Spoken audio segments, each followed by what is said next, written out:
Welcome back to Tower of God, regulars.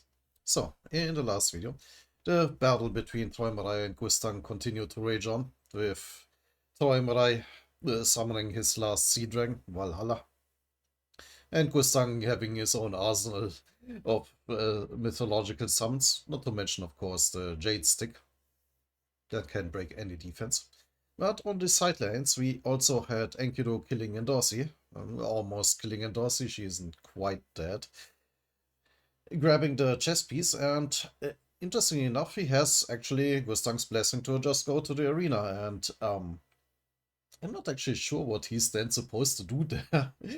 Maybe him arriving there with the king piece delegitimizes the whole game because he's not, he doesn't belong to one of the players, and by extension, the whole concept of the family heads, and still don't know what Boss and his crew is doing outside and what they come here for. They are supposed to replace the family heads, right? Uh, I don't even know what is happening. But yeah, Bum is trying to stop all that nonsense, but yeah. I see, in that case, go ahead and stop me if you can. I doubt that this is going to happen. Foolish though it may seem to you, this is the path that I've chosen. You're welcome to try and to stop me if you dare. On the other hand, he still has... I wouldn't call Träumerei his support. Träumerei is also attacking Gustang, so maybe he can actually do something? Just like your mother once did as well. Yeah, tell us more about that, please.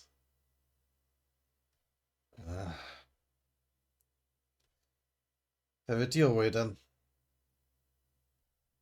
The battle between the family leaders, Träumerei versus Gustang 6. I admire your boldness, but you're not quite strong enough yet. Not quite, huh? Well, that's a generous description. Didn't you learn that during a fight with Duma? You're in over your head, this battle is too much for you. Then he just explodes him. Rude. I mean, did he have a... I was wondering, does he have a cigarette? His arm is burned, his back, unfortunately. But I will just assume that he just casually flicked his cigarette away and that to a bum.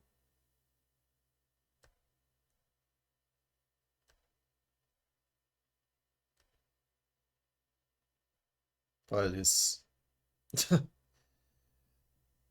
going to continue his talk with Enkidu. Meanwhile, yeah, Bum is just burning there in the background. Now go. Just sends him away. Yeah, Bum's still burning. Yes, Lord Gustav. Oh, that sounds like Bum isn't quite finished yet. Well, Bum, stop right there. Huh? Oh no, he didn't have a cigarette in his other hand. He had a book.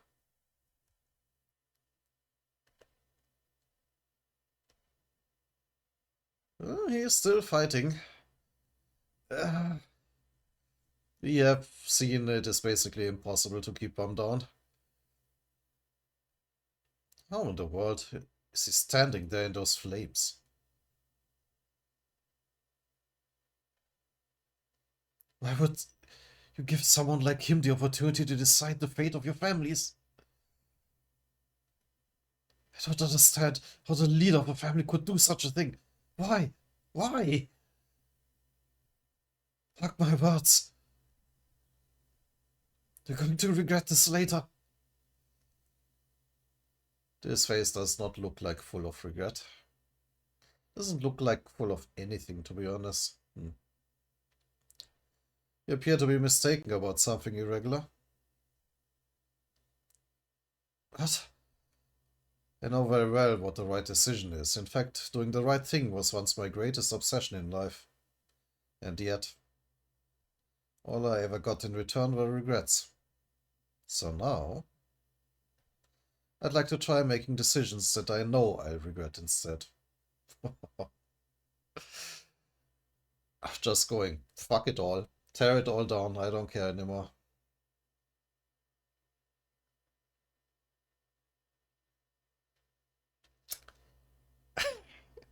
I can somewhat relate to that, I gotta be honest. In some weird way, Marai is still a better family head despite all him saying like I don't trust anybody. Everybody is just everybody below me are just some creatures. But at least he kinda took care of them and he trusted his branch leaders that they would hold their own. Uh, that was a mistaken belief, unfortunately. But Gustan just says, don't care. Everybody can die for all I care. Yeah, I guess this fits with the flashback saying that his um, uncaringness, like Troy uh, distancing himself from humans was only ever a front. He did care than most people, but he was willing to do his thing regardless. I should probably continue reading. That kind of decision that are tossed away like old cigarette butts.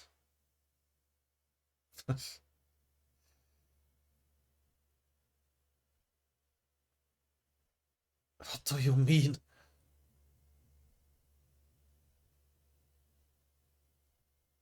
Ah!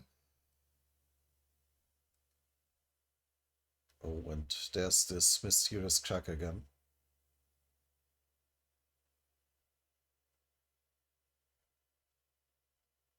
And the voice from the crack did say to Enkidu that he is the god that will fulfill his regrets or something. I don't know the exact phrasing.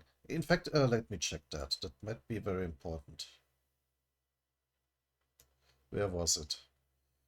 It was somewhere here. Like before or after he...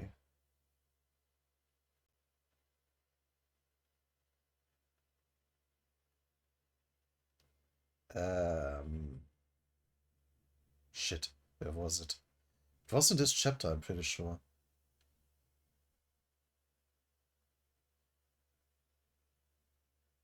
Yeah, there it is.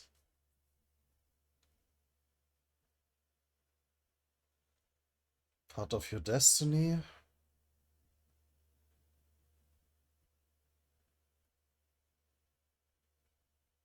Hmm.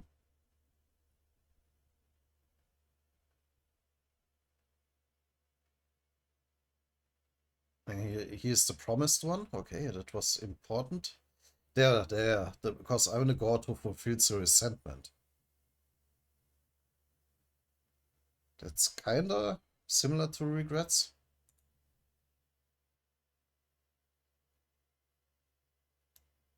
I'm probably over-analyzing that completely.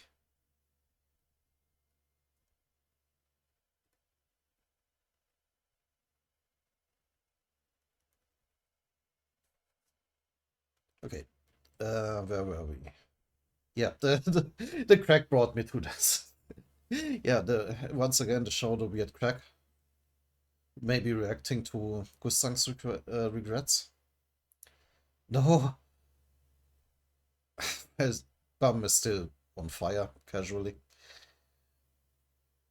and Dorsey is also dying. Everything is going terribly. What is Tom Rai doing now? Is he rescuing him or aiming for Gustang?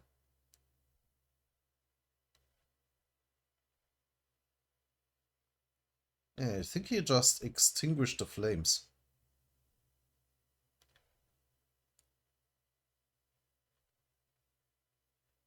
Eh?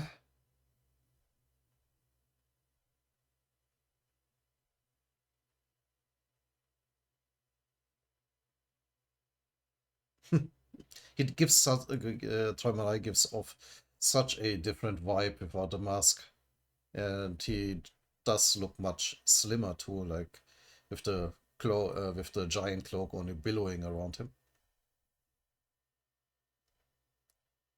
Troy Marai?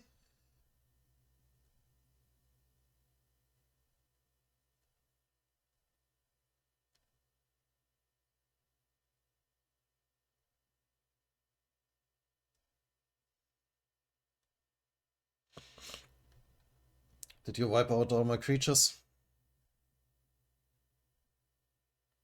Looks like it. Of course, I can't believe you actually tried to fight me with those pathetic things. What about the chess piece? Where is it? Someone named Valeria took it. What? Valeria has both families' kings. Unbelievable. I certainly didn't expect this. Go after him, Valhalla.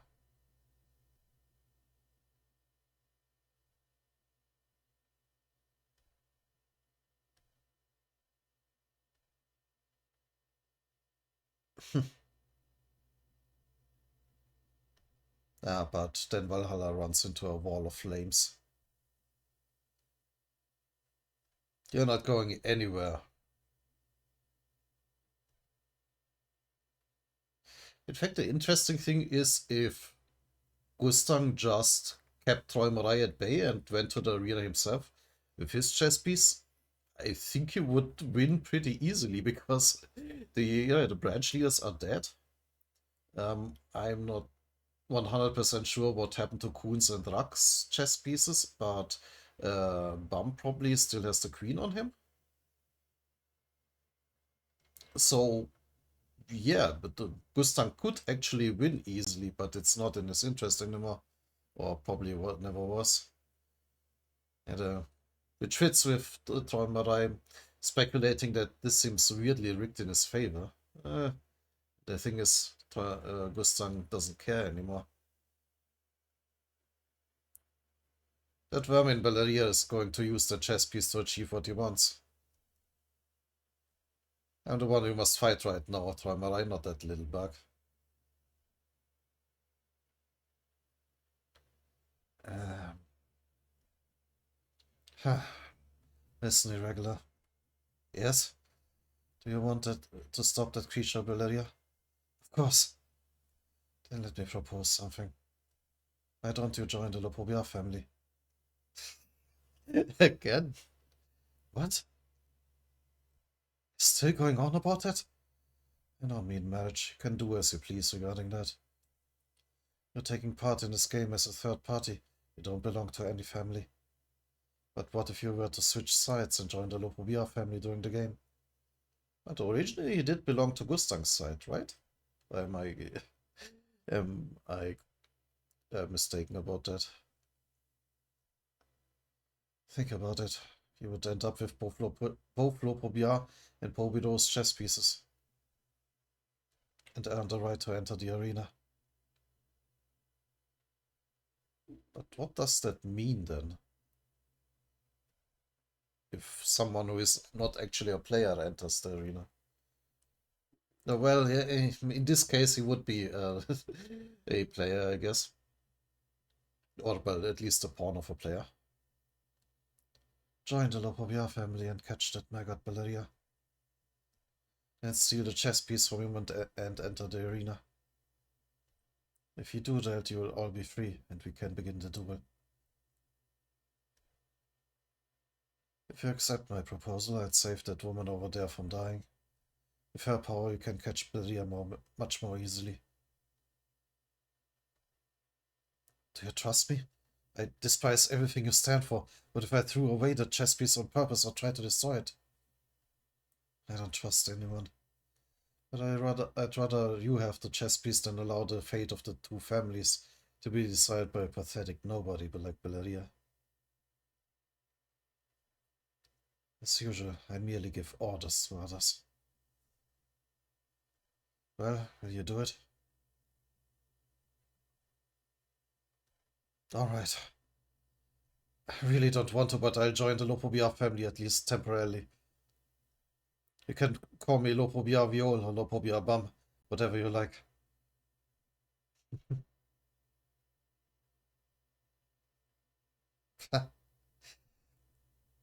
Wasn't one of my commenters, commented, one of my viewers named himself Lopobia Viol or Lopobia Bum the 25th or something? Surprisingly accurate.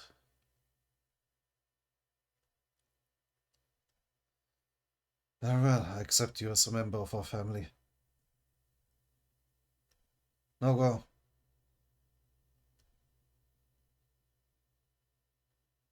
And Endorsi is healing. Huh? What happened? Where's the chess piece? Still cares about that.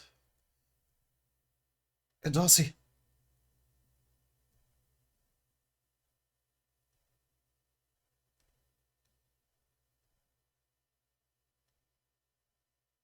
Gustang is still trying to intervene with his flames, but hopefully Toimarai will take care of that. Shielding them with his panels there.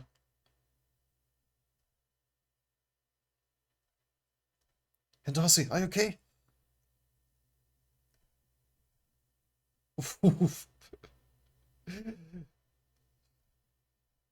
uh, but Gustang is interfering a little bit more directly now. Well, even more directly than just setting him on fire. When are you going to learn your place? I told you this game is beyond you. Roland, get the two of them out of here. Right, he didn't use him against Gustang much, but technically he's still in complete control over him. Much to his pain.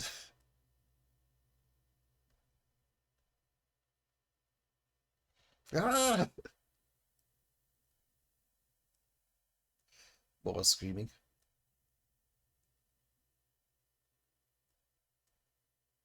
It should, at least for the moment, shield him from Gustang. Mom, give me your hand. Okay.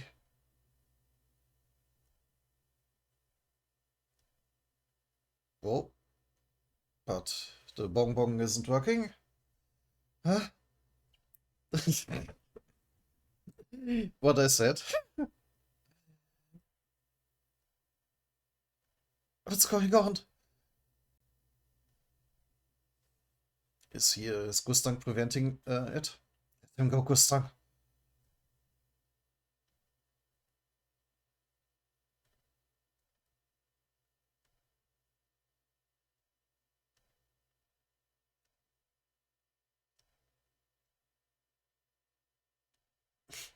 I mean, I know he's trying to shield them from Gustang, who is preventing them from teleporting away.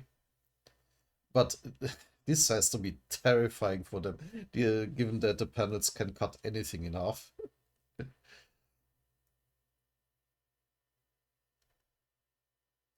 Yeah, and now that they are cut away from Gustang's Shinzo, the bonbon is working again. It finally worked. Valhalla.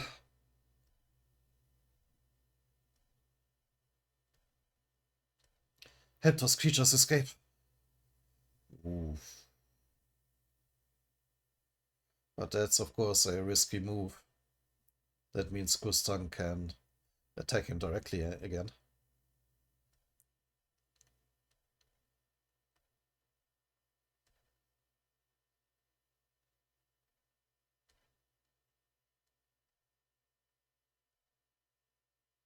They managed to get away, did they? Outside the swarm of ancient fish.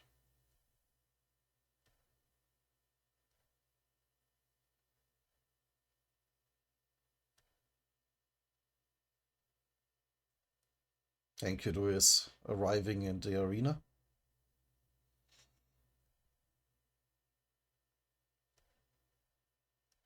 I can see it. Not quite yet. There's the arena. I sure wish this body could fly. It can't. Doesn't Valeria rank her? You should be able to, right? Hmm.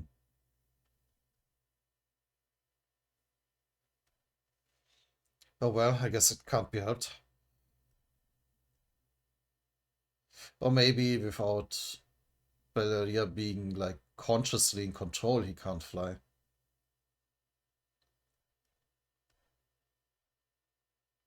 At least I have this power.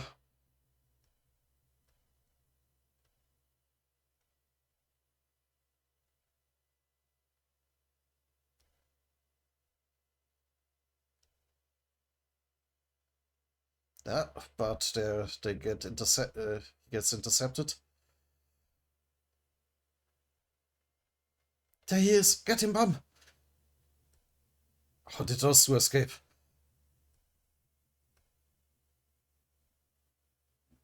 Yuck!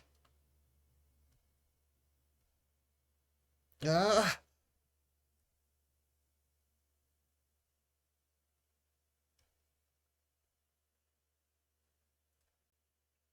Damn it! Why the hell can't you fly?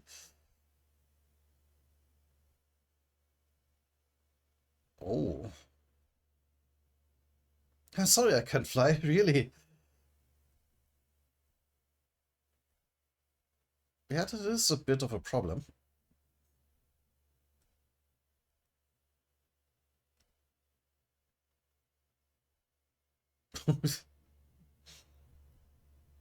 With Bum and Dorsey now being much more able to intercept him. Not that Dorsey probably wants to fight him again. We see how that ended up. But Bum is firing his bow. Ah!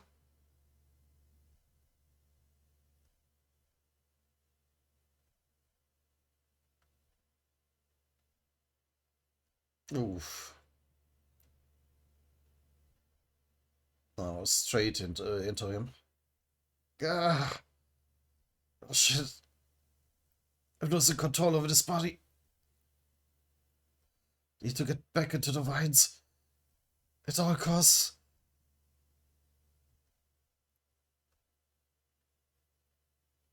Yeah, it looks like his slime self is exploding out of Bellaria.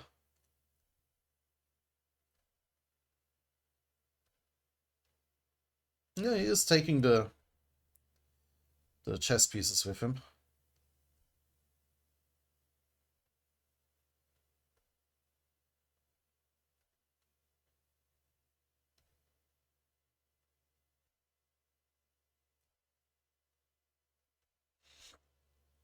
He's trying to escape into the vines with the chess piece.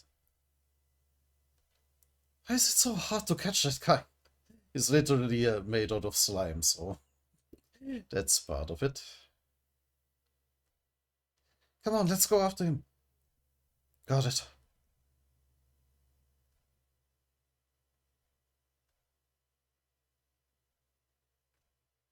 Meanwhile, the battle between Träumer and Gustang now resumes in earnest. Rapide!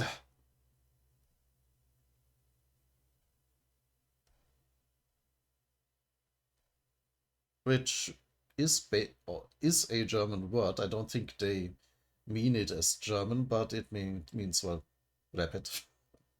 Same word, literally. Come back to me.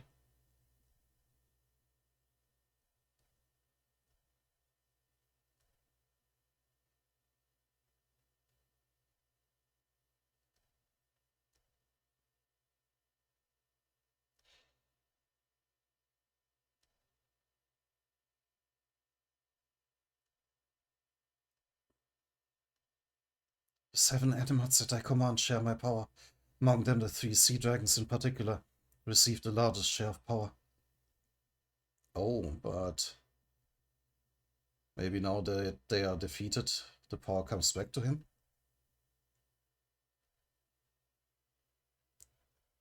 Recalling the power you shared with them? That's right. And keep this in mind once the power is back in my hands.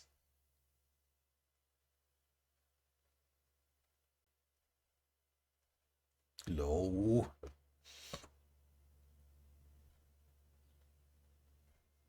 Maybe even stronger than before. Crash.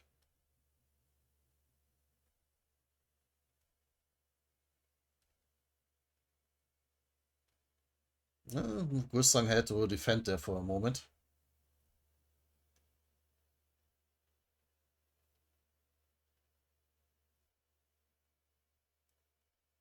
So Träumerei for now seems to have the advantage.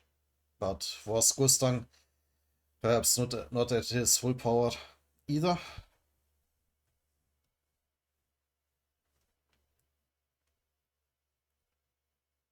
Oh, and he did not recall Valhalla.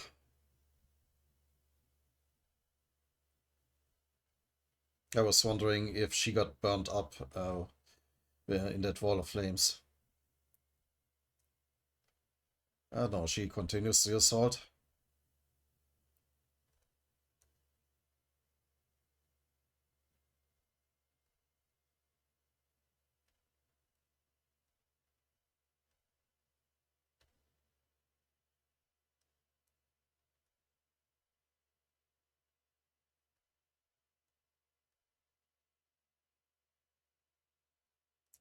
And there's Thornray right in Gustang's face.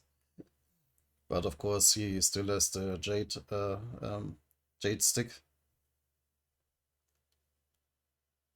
I think it's better to call it a rod. It would be a better translation, I think.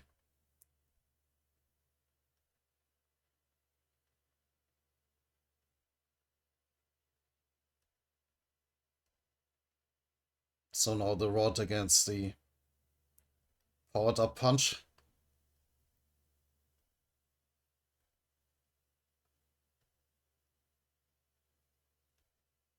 A classic, they hit each other.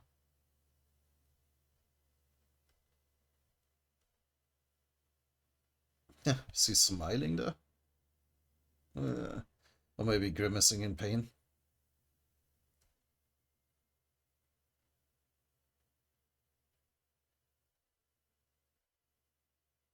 As the rod impacts with a crunch. He didn't even try to dodge the attack? Oh, he is counter-attacking.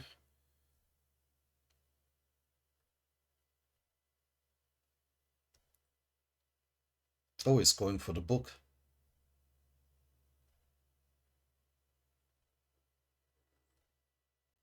Oh no, his arm, not the book. Let me make something very clear. Despite what you might think, I don't like avoiding fights. I'm not a coward. Oh, just took the hit. Despite the rod's defense cancelling powers. He's coming in with one of his panels. We managed to behead him once after all.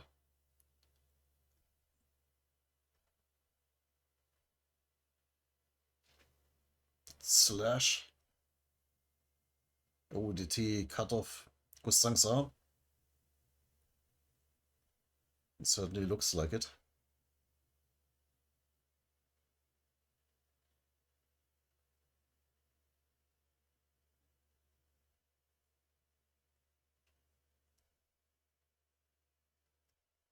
Yeah.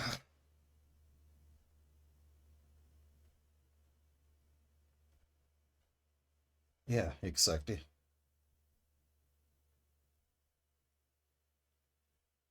I let my guard down.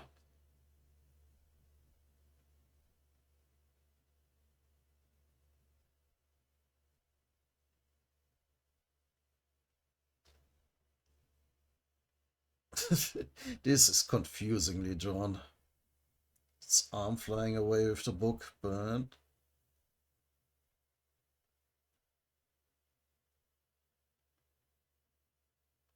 Yeah, still in the same position.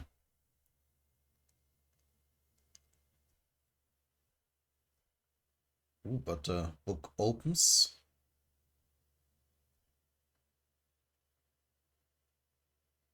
Who is it that made a tear so high up in the firmament?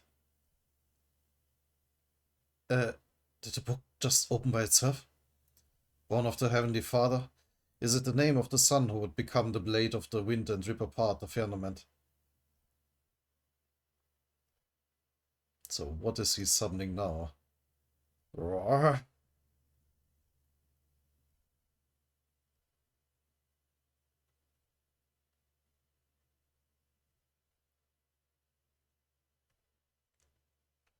Now tear through the firmament and come out.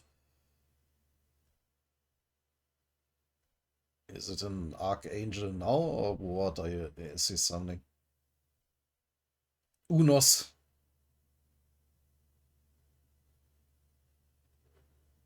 I don't know who that is.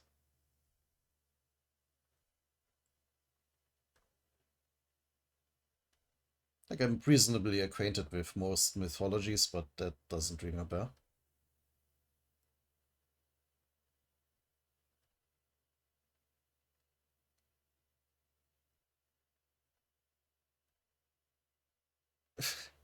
But it looks like it's ripping apart, well, reality, alright.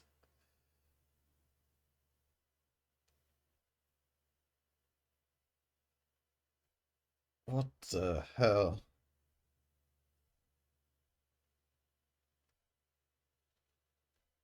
Behold, the emissary of the spirits that have broken through the firmament and descended upon our world. Okay.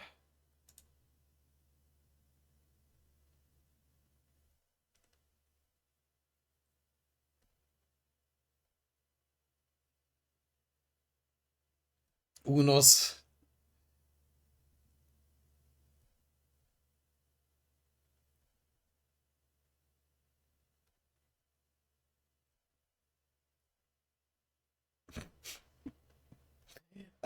I'm half expecting a bunch of teenagers to show up and fight it as the assistant file boss of a JRPG.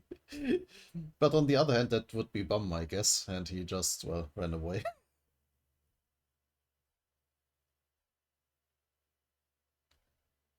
Behold, the emissary of the spirits that have broken through the firmament and descended upon our world. The battle between the family leaders, Träumerei vs. Gustang 7.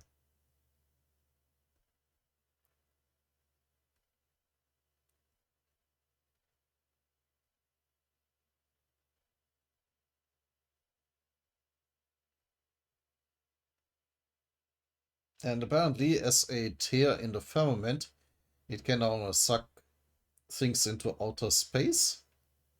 Is there even an outer space in the tower? Um, I mean, they did say that you can't see the stars from inside the tower, not real ones. So I guess this isn't actually outer space. Not that it is much of a consolation. Where the hell did that thing come from?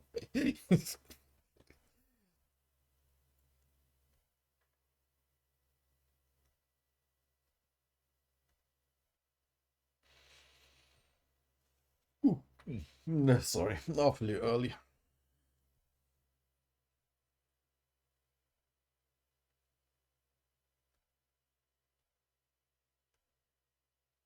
I don't command anything.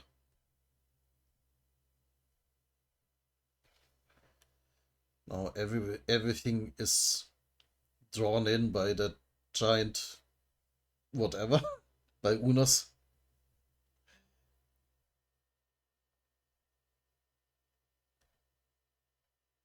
Yeah, including Gustang.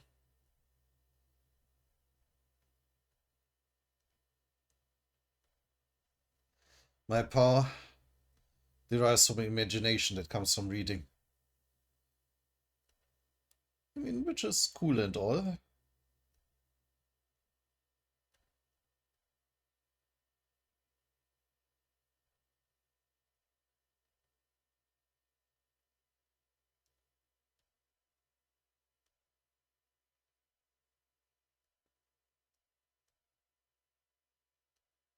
A blast.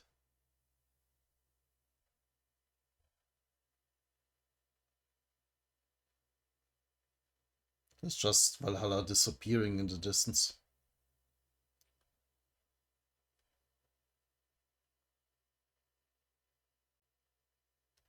With Unos Shinzu Whirlpool Wind.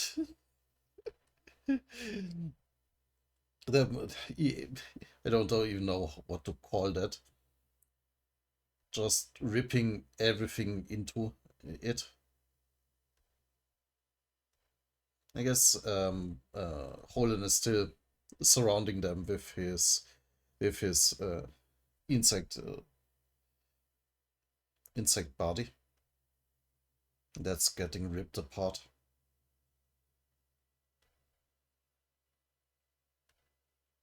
Yeah. Arrgh!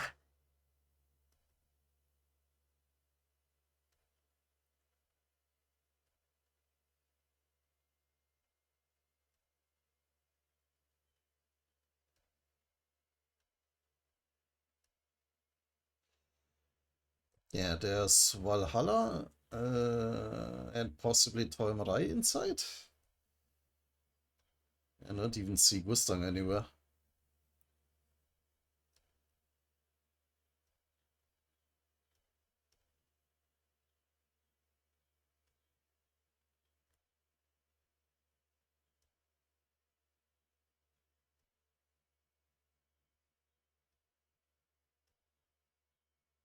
Eh,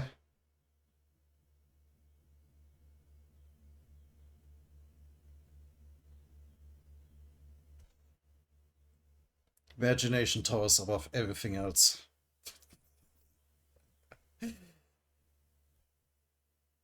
Doesn't even care that his hand is removed from his body, then just flies around him.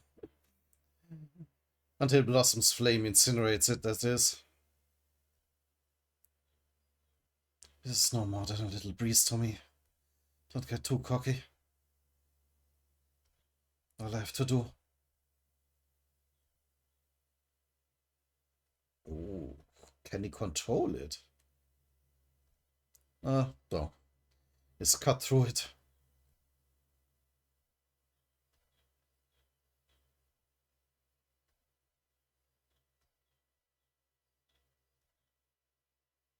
It disappeared.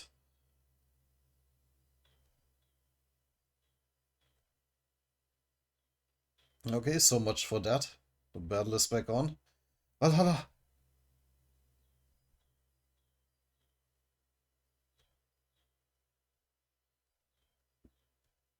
I know it's a nuisance, but go fight him for me.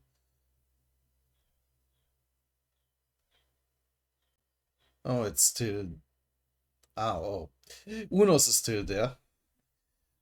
What he meant was that Gustang disappeared. Apparently he vanished in Unos' winter.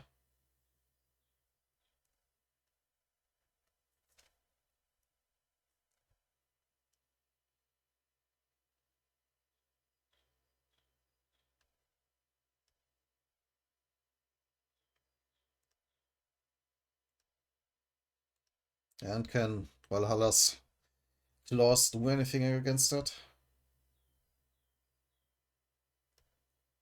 What about Gustang? Where did he go? Is he hiding in the vines?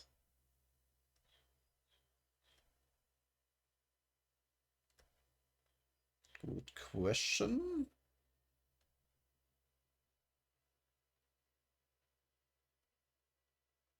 Hmm.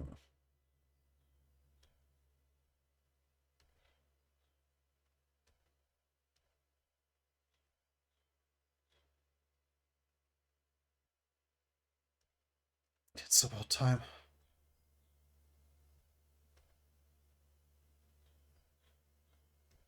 Shut that thing up.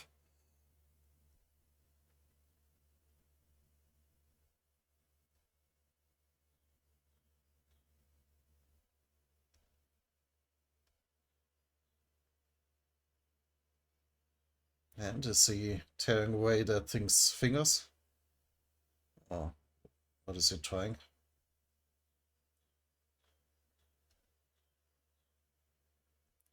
We're supposed to be afraid of some silly imaginary friend of yours, Gustav.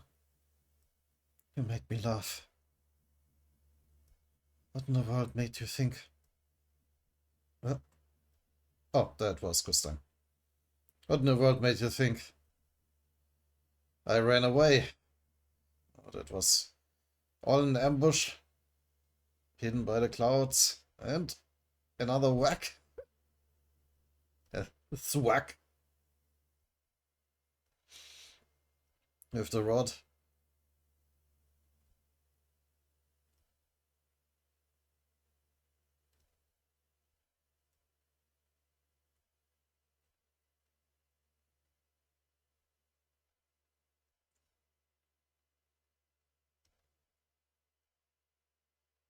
Shit. Wait, let me see that again. He tore to his panel there. I've tried to defend, uh, failed to defend, but that he could.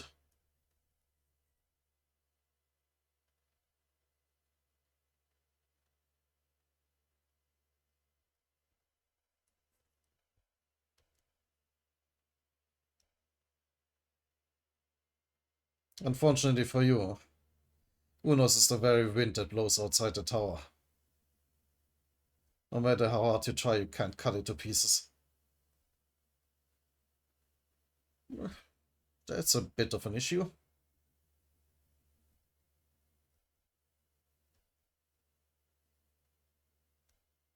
At least they are resisting to being sucked in. But wait, would that mean that if they are sucked in, they actually end up outside the tower? Hmm. Should be an interesting possibility to escape. Oh, and he's also using Uno's clouds there to move around. Apparently they don't affect him as much. Or at all. While he's tearing through Valhalla.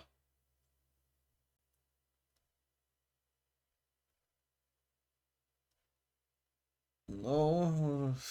It's always hard to say with Valhalla because, well, she's made out of blood anyway.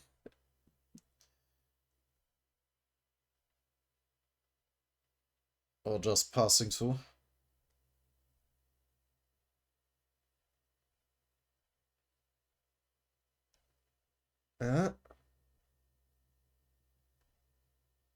Stop getting on my nerves. And piss off.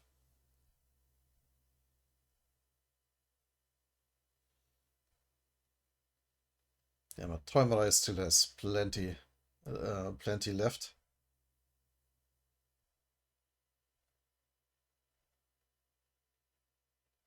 So did that blast do anything? It darkened the clouds.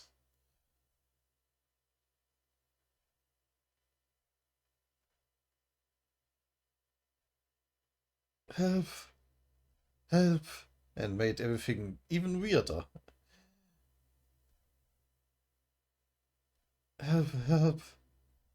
Help! Now with air elementals? What am I even looking at here? Or lost souls? And it say something about sucking up souls.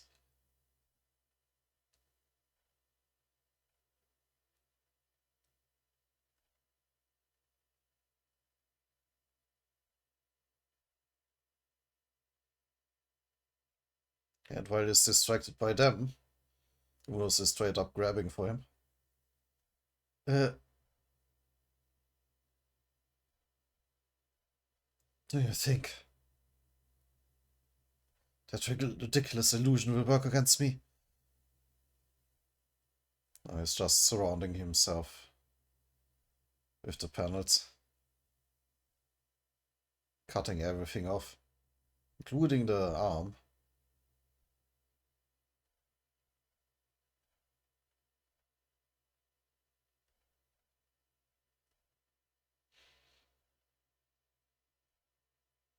There you are. I just sensed Gustan.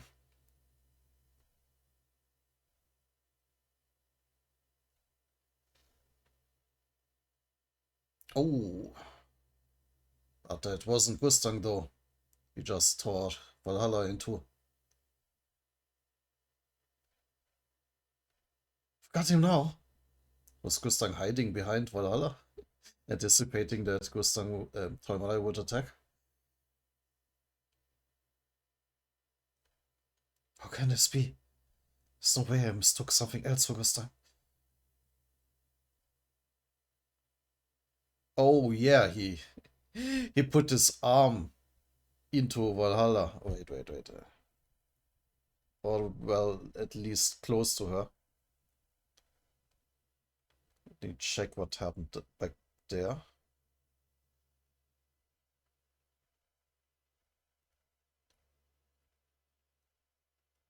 Ah, that's why he was charging in right here.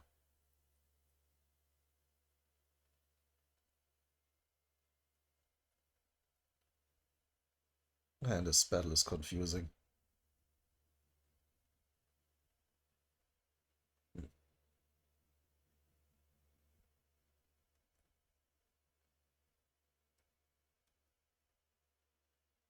Is that his arm? You fool. This book speaks now. Uh, he tricked me. I can't even bring myself to look you in the eye. Rest in peace, fallen spirit.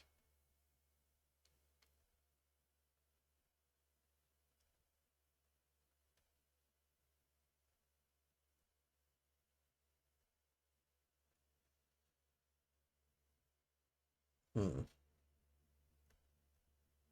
Oh, there with that cigarette flick. He incinerates Valhalla.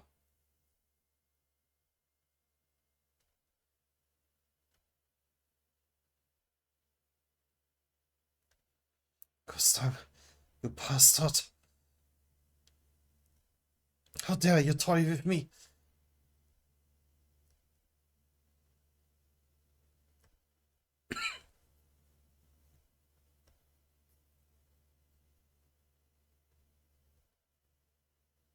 Rumble? What's happening now? He's summoning his whole golden fishbowl globe.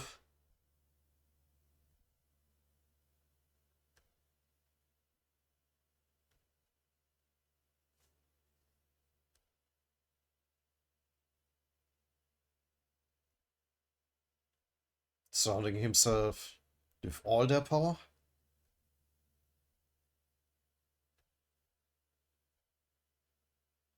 Or absorbing it.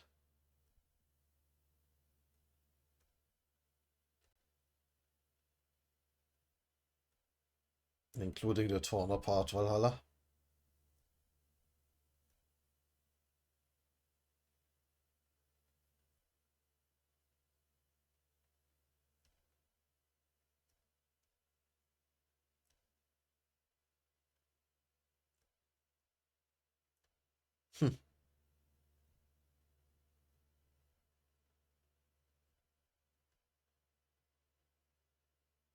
Now he looks more like his older self. Like his long-haired version, but his face is somehow more mature.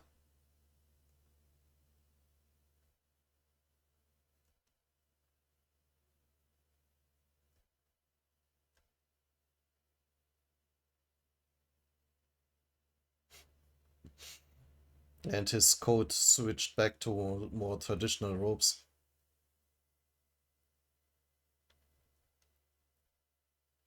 I mean, Udos is still there, but now Toimurai looks less impressed than before. Even less impressed. Egon.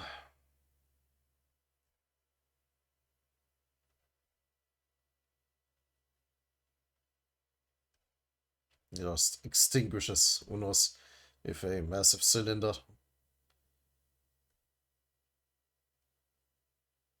If he is too big to cut in pieces, then just envelop him, I guess. No, not yet. But I think that's what's happening.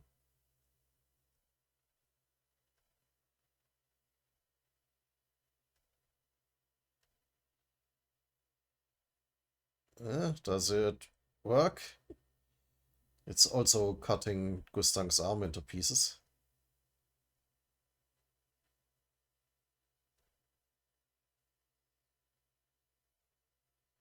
And the book.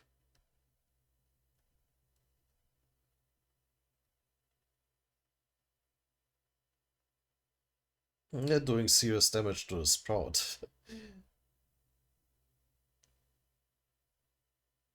And this is now a giant cylinder. Is that where the people outside come back into play?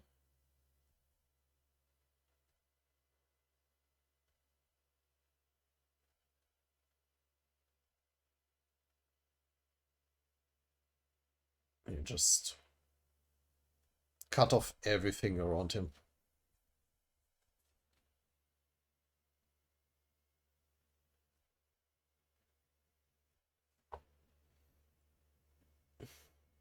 They haven't had to summon this much power in ages. I never realized this until now, but when I'm in this state, I think I can use Rupture not only on sheets of matter, but even on solid bodies as well. Yeah, up next. He looks so much more stylish like that. A bit like Yama, actually. And just a bit. Just because of the long hair and uh, uh, bare torso.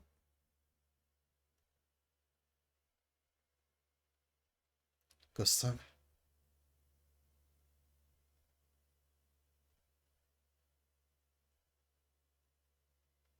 You can use Rupture on three-dimensional spaces? Oh, wow, now he actually looks concerned. In that case, his next attack could be seriously dangerous.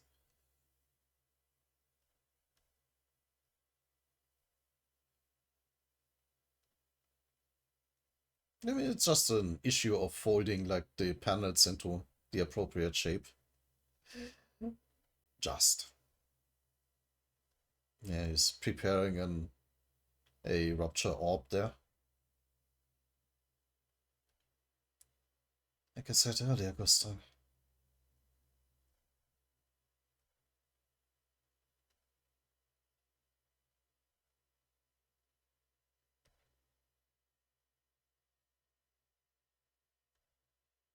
You're going to regret this.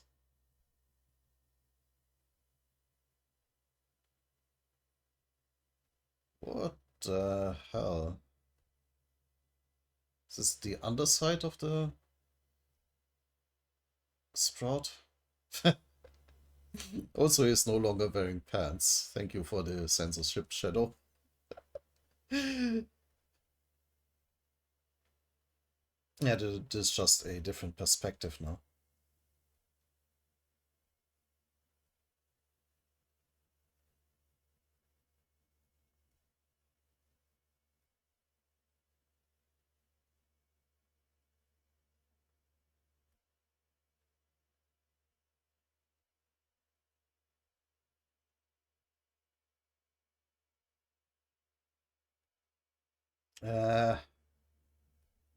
He somehow managed to cut through a spell that stopped space-time itself.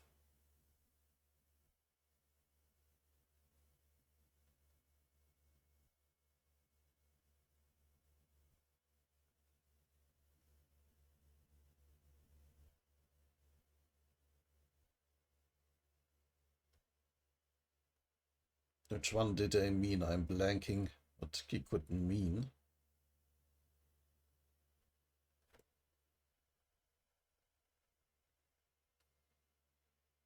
He hasn't simply gone from using rupture on flat surfaces to three-dimensional spaces.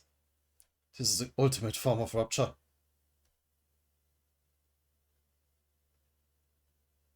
Funny, isn't it? Seeing all those insignificant, terrible creatures stick their noses into a fight and start killing each other for some pointless war. Doesn't it remind you of the old days, Gustav? I didn't want to have to leave the battleship ever again, because I knew something like this would happen. This is all your fault. Ah, yeah, he did actually care about his family and people in general. That's why he withdrew himself so much. You should never have forced me to leave the battleship. I'm the very incarnation.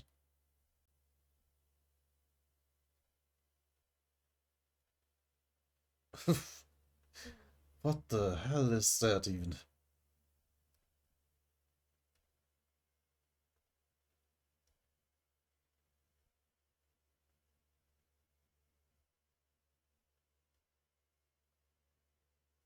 This looks like that devil thing he summoned once, but on crack.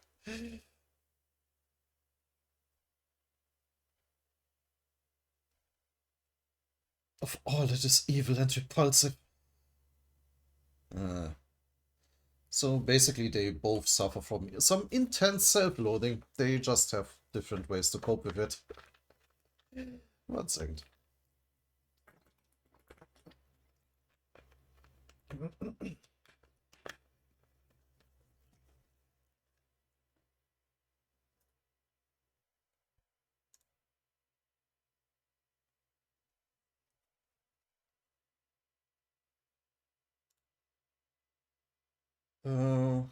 I thought it would be longer. Still time for another chapter. I'm the very incarnation.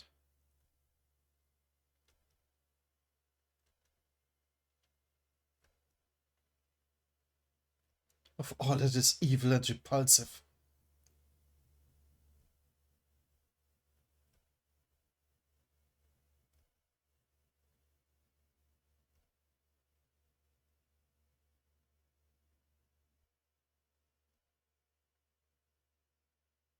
Ha. So wait, it is said that he broke the spell that contains like time and space. Is he literally like destroying reality right now, and everything comes, everything that is outside the tower comes flooding in or something? Uh, it sounds serious. Is this evil spirit drawing the souls of fallen warriors to him? What a hideous sight. Spirits are crying out in pain. It feels like I'm reliving that day all over again. Yeah, he did mention that he developed necromancy. The battle between the family leaders, Pobidogus Sanctuary, Fragments 3. A few minutes earlier, the battlefield outside the arena.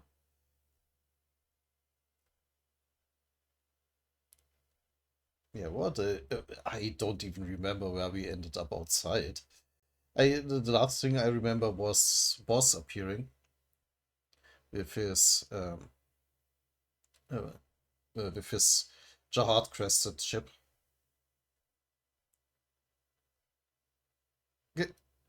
Greetings, Commander Hugo. Oh, still alive. She's still alive, right? Hey, what's she doing here? Thought she was demoted and sent to a small remote town before the war began. It's me. I must have brought her back to help with the war. She may be a little eccentric. No, she's fun. But she certainly knows what she's doing in battle. Also, that seems to be a disguise.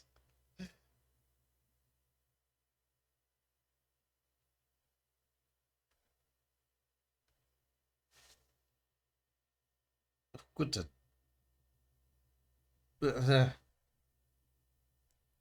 Eh? What are you doing? I never gave you permission to enter. I may be guilty of coming here without your permission, but a man who attacks his own allies without permission is in no position to criticize me either. Head Librarian Michael?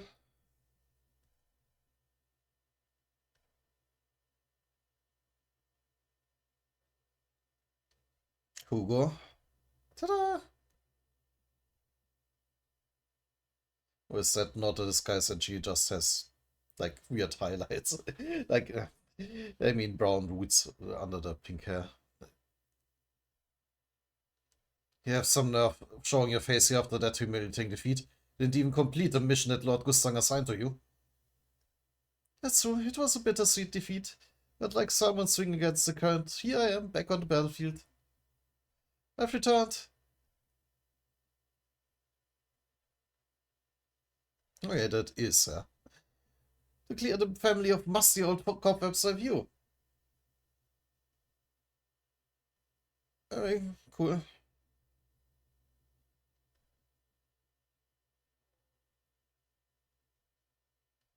And she seems to have a variety of different outfits.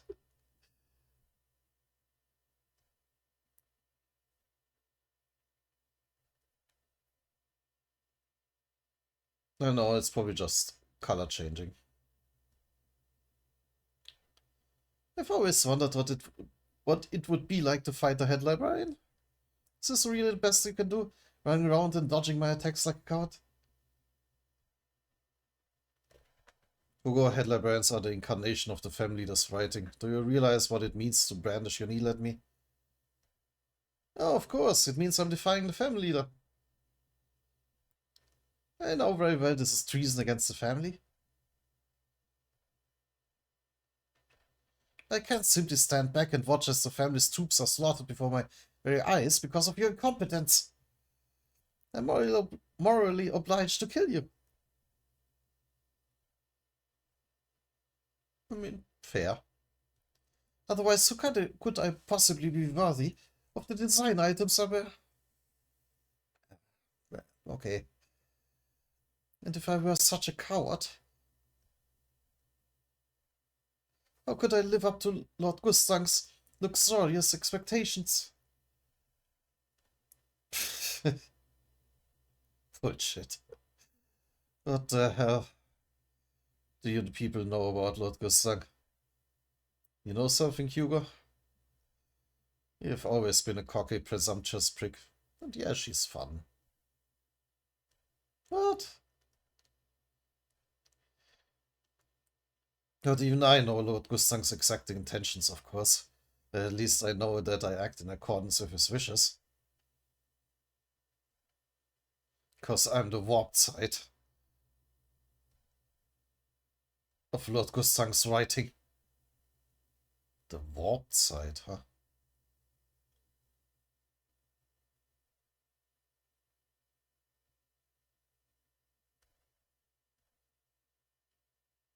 You being warped has nothing to do with his writing. But don't worry, I'll straighten right out. Such arrogance. Twist her.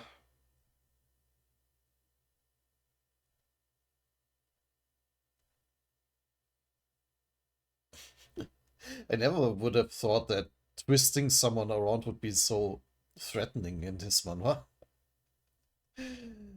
But we have seen a few times that it can be a really fatal attack.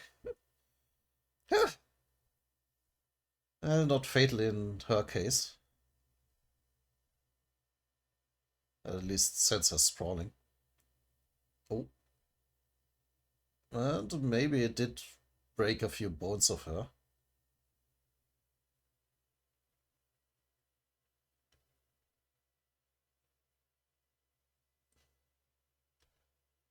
This whole world is warped and twisted. Don't you agree, Hugo? Speak for yourself. You only think that way because your view of everything is so warped. Ah, shit, okay. Did she get broken? Let me see that again. Yeah, it's hard to say.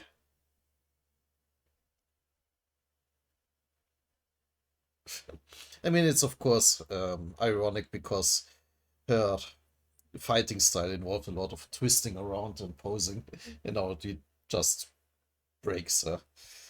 Yeah, I guess he did break all of her bones.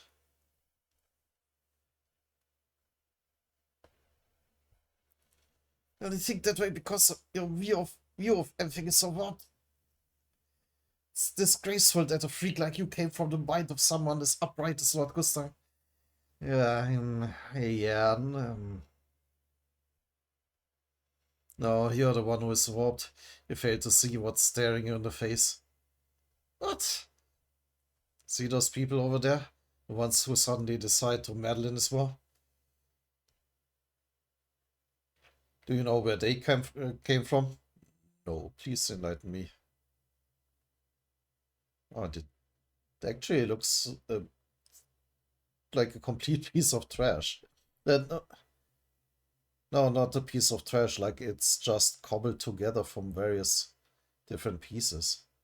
Like this is obviously a Pobido piece, but of course there's the Jard crest, and yeah, everything looks like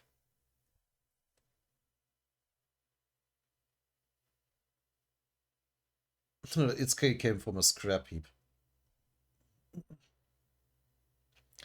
The very place where our father and the other family leaders tried to hide and bury their shame.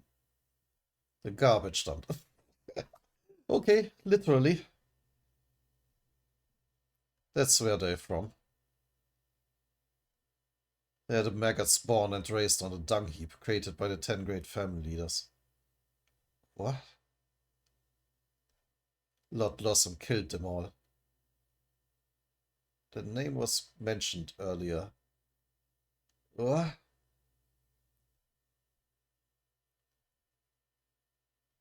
She went on a rampage and wiped out an entire nation that boasted of the most impressive civilization in the tower. Not a single living creature there was spared her wrath, nor were there any survivors.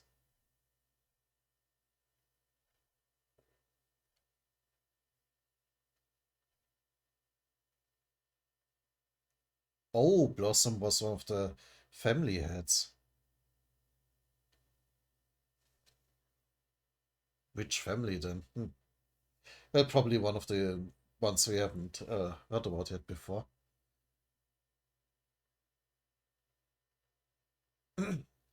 Oh, we're going to cover this up. Family or not, we can't simply overlook this. She went too far this time. She needs to be severely punished. Oh. You're not going easy on her just because she's a wife, are you? His family. Oh. Well. Hurry up and make a decision. This is why we keep telling you that great power requires stronger control mechanisms, Ghost. Not like the other self-centered family leaders. You need to do something about her right now. Just look at what happened. All that power has finally gone to her head and turned her into a spoiled child. Knew this would happen from the moment she began strutting around like a bloody administrator. Shut your mouth. That's right, the family leaders need more restraints. They're about to die, aren't they? The times have changed. We can't let such potentially disastrous power go unchecked any longer. Ignorant, foolish vermin. You look tired, Gustav. Tell Marai, have you left your battleship? I heard about what happened, given the nature of the situation. I thought I'd better come and see if you need any help. Yeah. Who else? Why don't we take a little walk? They are a real nuisance, aren't they?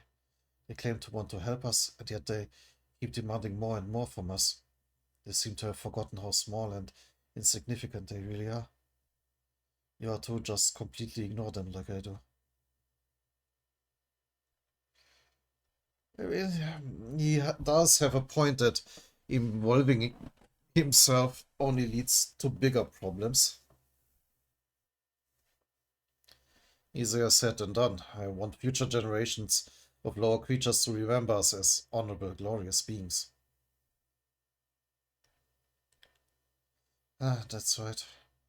You've always wanted to maintain a perfect image of us in written history and records, Gustav. Even when they are a lie. Which is completely against his principles of recording fairly and judging fairly. You said that that would be the best way to ensure that they respect us for ages to come and to bring stability to the tower. But personally, I don't see how that's possible. Especially if the records of us are based only on actual facts. Over time, they'll keep demanding more from us. I doubt anyone could ever really satisfy that hunger of theirs.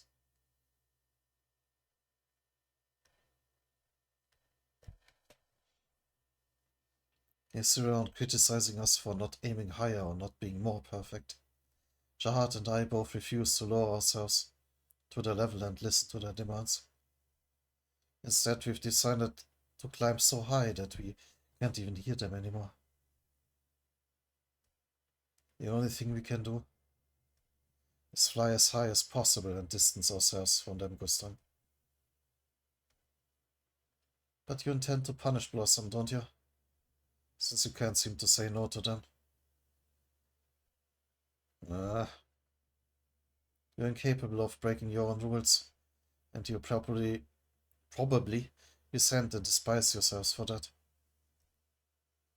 The real you inside you is telling you to throw away all those silly restrictions and rules and help Blossom instead.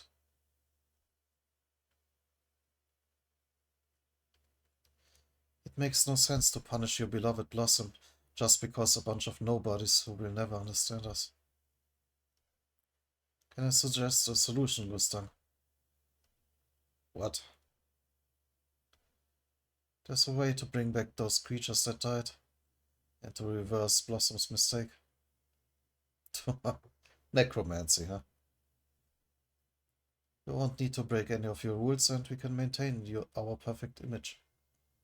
I'll help you, Gustav. It's the solution that Träumerei proposed. According to the sorcerers that I consulted, the spirits and bodies of the dead beings had probably dissipated into the Shinzo on that floor. And despite the sheer amount of Shinzo there, it likely wouldn't have completely absorbed them all yet, especially in the case of humans. In other words, there were likely still traces of their spirits and bodies left within the Shinzo. Träumerei was sure that if he used his Shinzo black hole sphere to summon their spirits and bodies, he could revive them as immortal beings. Although they could only survive within the Shinzo black hole sphere. If the blessing of immortality from the 10 great family leaders, they might be reborn as transcendent beings.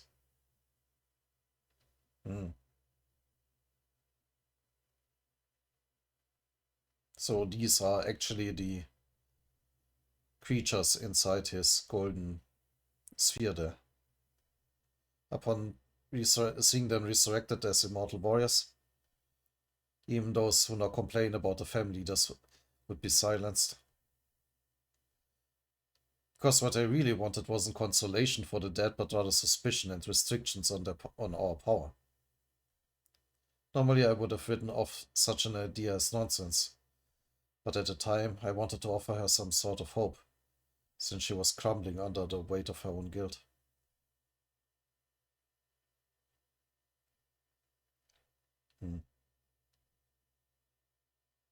She spent so much time in her dreams that it took her much longer than us to process her emotions. Right, if you think you can do it, then go ahead and give it a shot. Oh no, I think I'm misunderstanding. The creatures are still his creatures.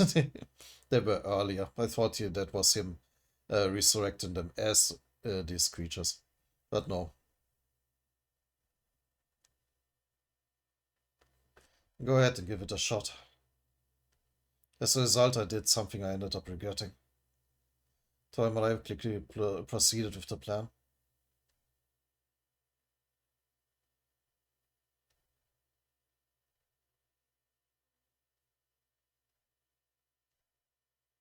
Yeah. But what we saw in that moment wasn't the honorable revival of fallen spirits glad to have returned to life. Rather, we witnessed the desperate wailing of spirits in agony. Enraged at having their rest disturbed. That was when I realized the truth. I had committed an irreversible sin. And I always said that he was the one strictest on himself, that he would beat himself the hardest with the jade rod. The dead cried out with the howling of wild beasts. Unable to maintain their human form, their bodies were twisted and distorted as they mixed with one another. Whatever they were, those certainly weren't the spirits of dead warriors who had returned with immortal power. Toimarai realized that something had gone wrong. But he neither stopped nor regretted what he had done. It was as if he knew very well that this would happen. What a shame, he said to himself. And then he simply vanished. How should I record this disaster? I tried writing, and writing, and rewriting it again. Even shattering the pen in anger. But I just couldn't bring myself to record it. I would have rather broken my own hand.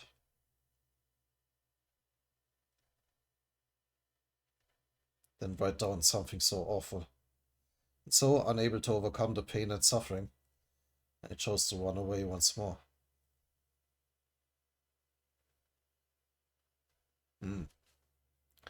And then they discarded the memories of both the event and of Blossom herself, as it relates to that.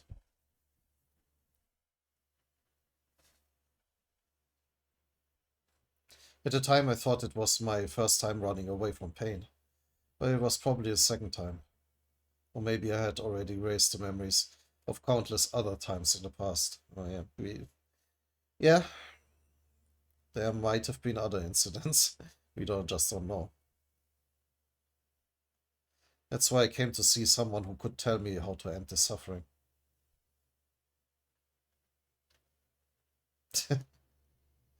This is Jahad's throne. A bit Roman Emperor style, I guess. Jahad. I'm surprised to see you here, Gustang. I didn't think you want to have anything to do with me. Do you remember what you suggested to us before? The idea of creating a massive incinerator to get rid of every useless, unwanted thing in this tower?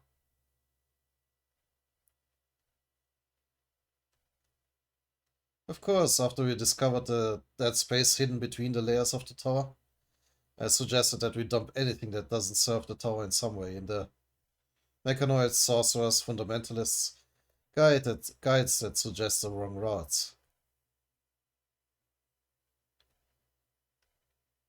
You ought to look up the space with a key that's impossible to find and create a hellish place where all those inside stare up in despair at a ceiling illuminated by a red light of death that burns all the trash within. Oh, the red light district, possibly? Or most likely.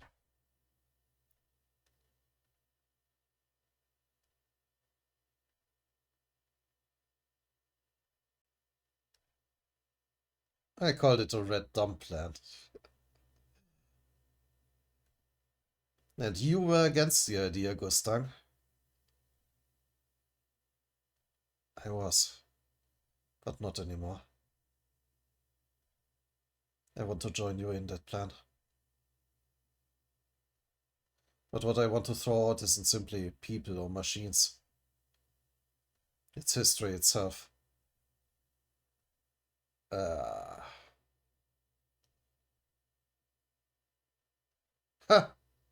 Well, that's certainly good to hear. After that, we moved ahead quickly with the red garbage dump plan. From the spirits of dead creatures remaining in the tower, to mechanoids, ancient creatures, and sorcerers, all kinds of beings were pulled into the cracks in the tower known as the red garbage dump.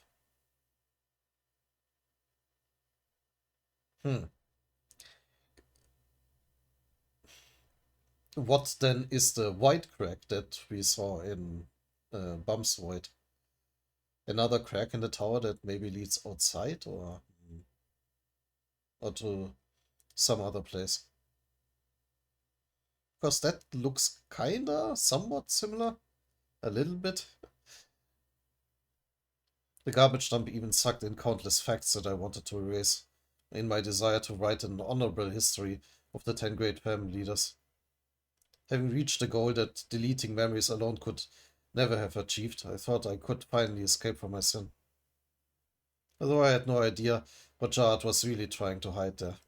Which of course explains why the ship that Boss was arriving with, it looks like it's made out of trash. It literally is. Then we created a key to open the space. Oh, and that is that bracelet. And hid it somewhere no one could find or even think to look. Thus we closed and locked the door to the past and began a new era of our own.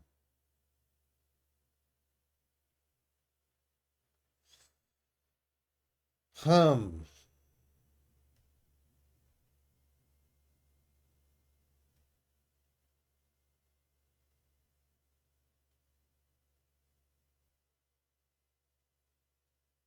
So how does this fit together with Bangnan, Karaka,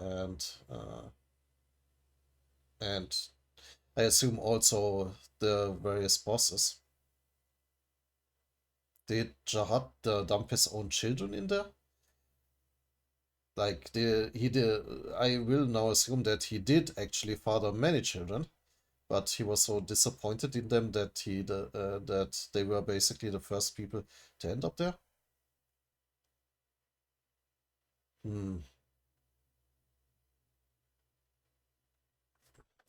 Let's just continue. But also, how then did Wang Nan and Karaka end up outside if that was locked up? I mean, we met them at the start of season 2, way before they retrieved the bracelet again. I was just thinking about both of them. Like, when did we actually meet Karaka? Yeah, season 2. Wang Nan, I of course remember that he was right at the beginning of season 2. Hmm. History restarted once more in the tower and the second ancient age began.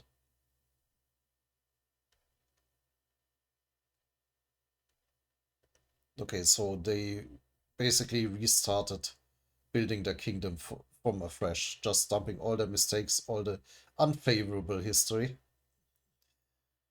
right in the dump. There were no clues anywhere about the memories we erased or the sins we committed in the past. Well, except in the book I had written. Why exactly did I record what happened? As a sort of repentance for our sins?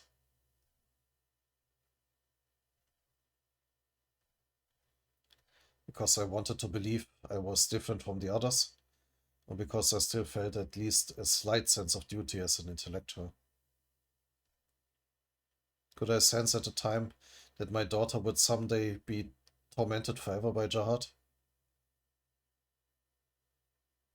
Your daughter?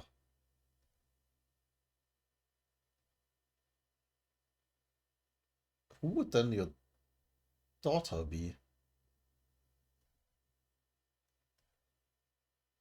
Because I was just as guilty as Jihad anyway.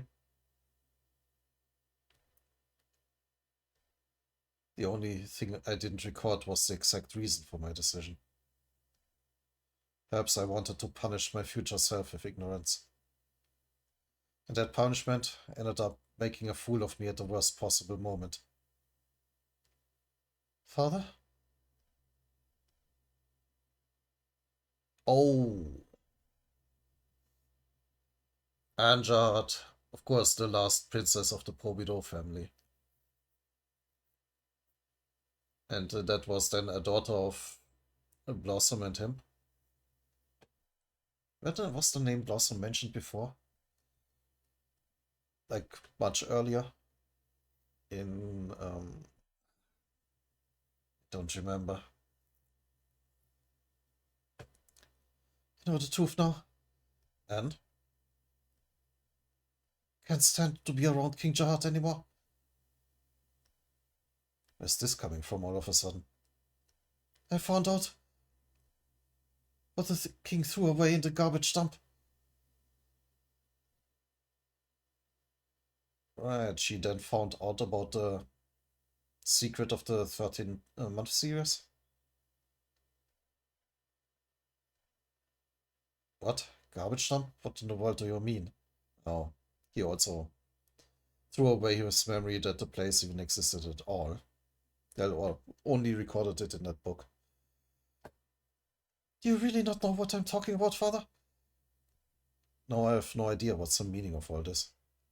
Father, you're the greatest intellectual in the tower, as well as the record keeper in charge of recording history. Are you saying you honestly don't know what King Jihad put into the garbage dump? Father?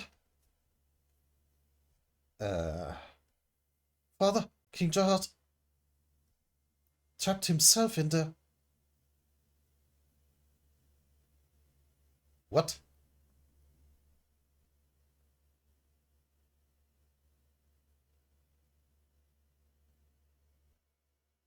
What?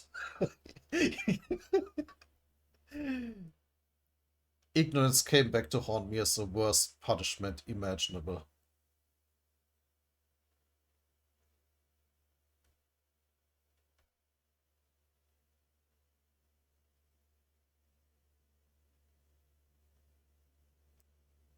So wait, are like Karaka, Wagnan, and all the other people who suspiciously look like Jihad actually Jihad? Just a fragment of him? What?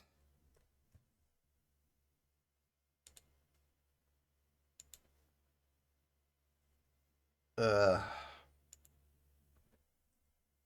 should I do another chapter? Okay, yeah. Let's continue. Um, okay, that's the now suddenly Valeria.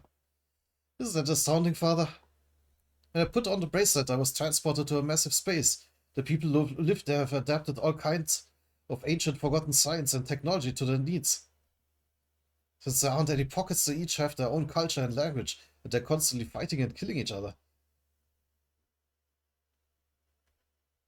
But do you know what's most surprising of all? The rulers there are called Jihad as well. The word Jihad means king or leader to them. There are several rulers who call themselves Jihad. They each command their own army and fight each other all the time. But there's one thing they all want in common. They want to escape someday and get revenge. Against those who trapped them there ages ago.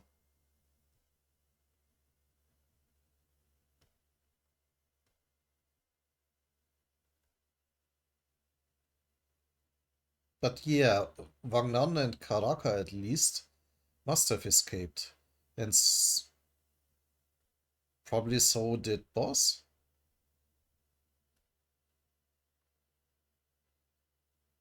Shit, now I could really use a timeline when Boss was talking with Chant and the one.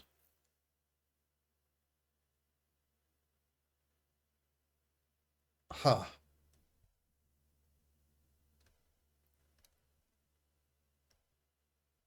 Very impressive, father. What? You didn't only incur the resentment of all the people here. You're even the most despised man in another completely forgotten world. That's an achievement, alright. Uh, yeah, I can't even imagine having forgotten about all this, really cursed with ignorance. Like, what the fuck did I do? This must be incredibly confusing. It should hardly surprise you, we're used to being hated by now. The battle between the fam leaders, intruders, won.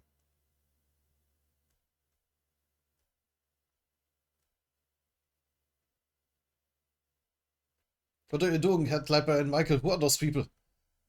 And why are you attacking your own family? What's wrong with you? My own family? I don't. I'm sorry, I'm just so flabbergasted from the revelations. How did I voice them? Him. My own family. If you assume people from the same family are automatically on the same side, then you're way behind the times. What our father hopes to achieve with this war is to create a rupture. What? Yeah, the Gustang just decided to fuck everything.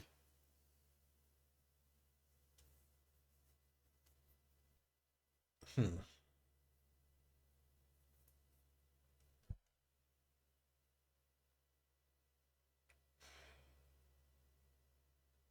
So yeah, I guess that after Gustang learned about all that he has forgotten, especially after getting the book from Bamberg, his self-loathing intensified so much that he just said, "Fuck it, destroy everything. Let the next generation try again. Like try to build a better kingdom than him and the other family leaders did." Huh.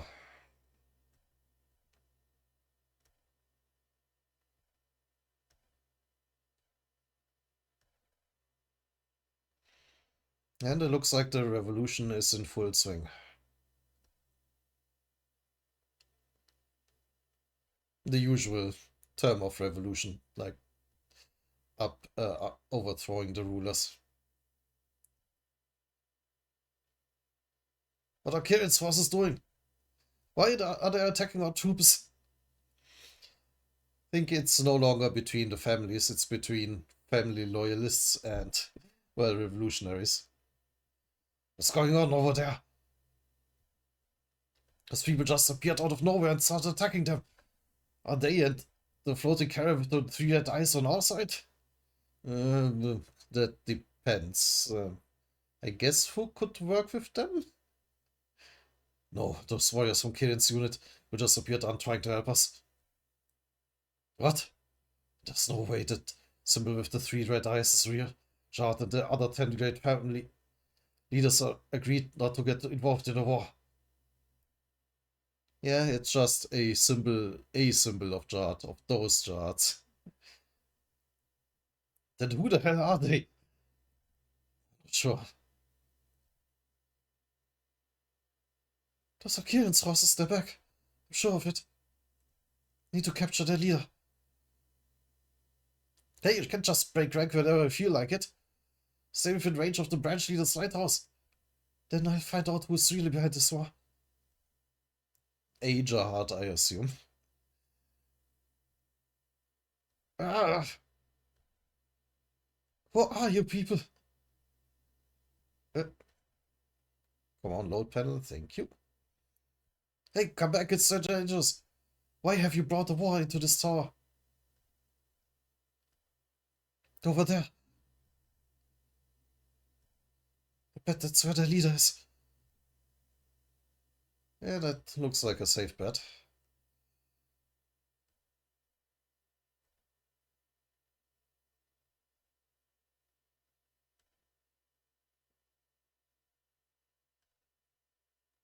Who are you?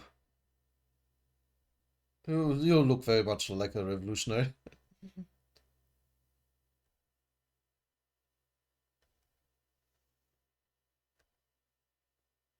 And suddenly assaulting the one there with lightning. Yeah, with very powerful lightning, it looks like.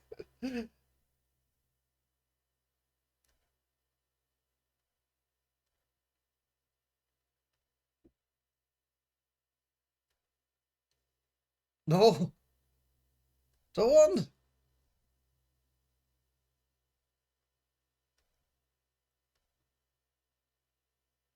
Bumble. Oh, seems to have knocked her out, in fact.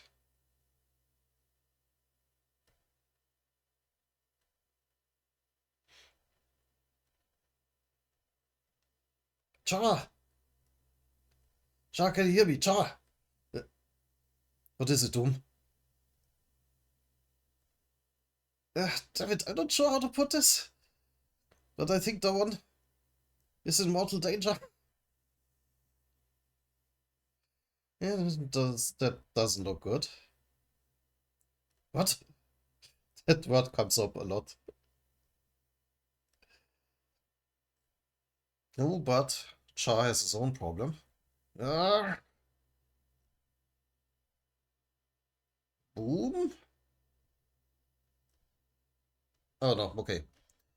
He just tore through these combatants.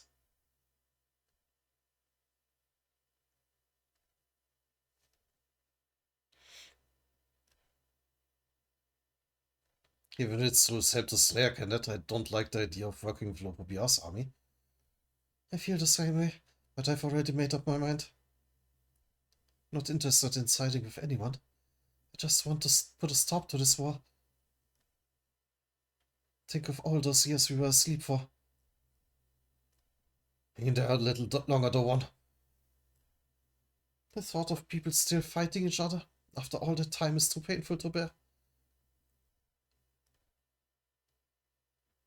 Oh, and another revolutionary that we don't even understand for lack of pockets.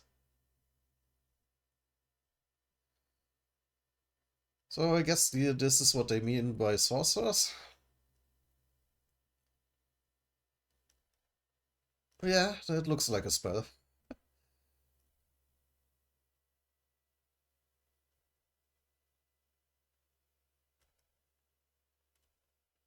Get out of my way!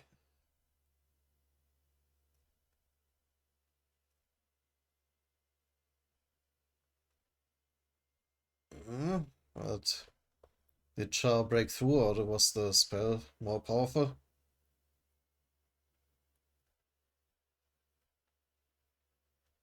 I do whatever it takes to save her, damn it! Can't afford to lose a high ranker like this. I was about to say, ah, that's nice. No, it's more pragmatic.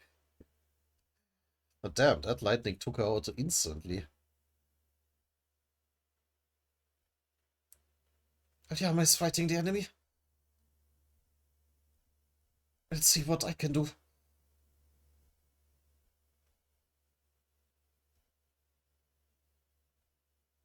Also, a astronaut?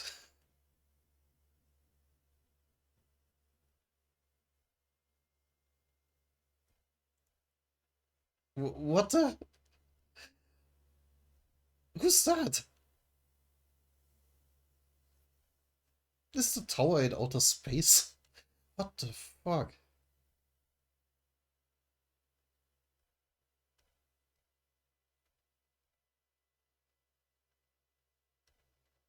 And suddenly splat.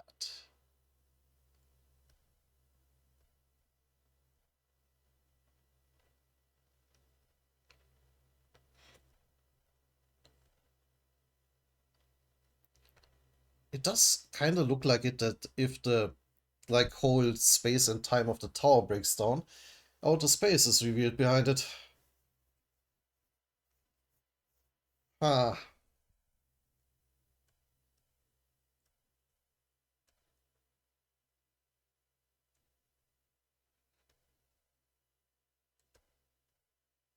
But I think Yama has some more immediate concerns,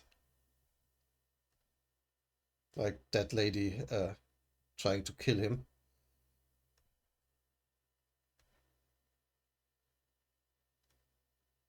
I mean, cool outfit and all, but who are you?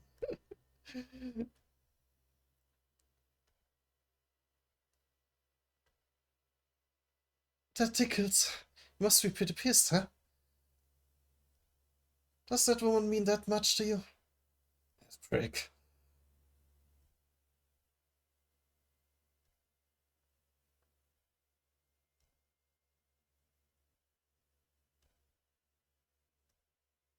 Thought I dodged those lightning bolts, but they're coming back.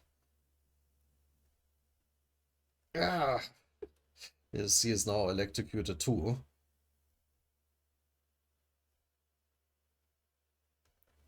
Yama, what do you want? I'm busy.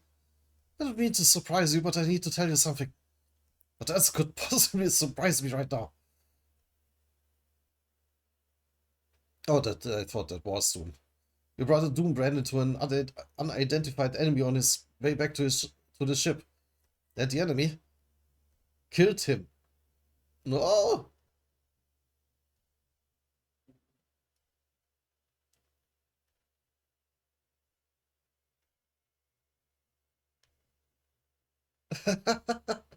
Pathetic, absolutely pathetic. Can't believe how weak those losers are. I mean, I guess when they come from a civilization where they're constantly at war, they will have rather good fighters in the end. Don't you agree, Commander?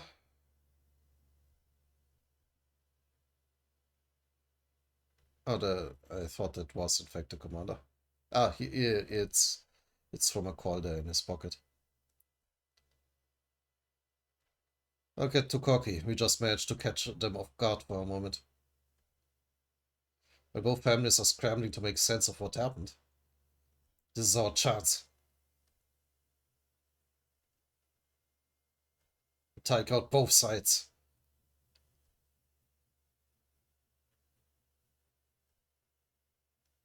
Yeah, huh. Incoming attack! One of the few surviving branch leaders. Block it! Maybe I spoke too soon about the surviving part.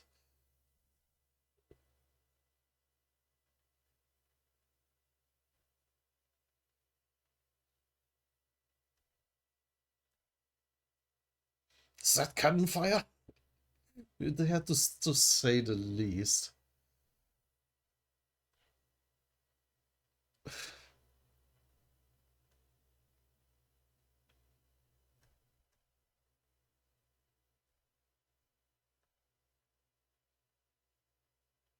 Headler Bear Mikkel is happy.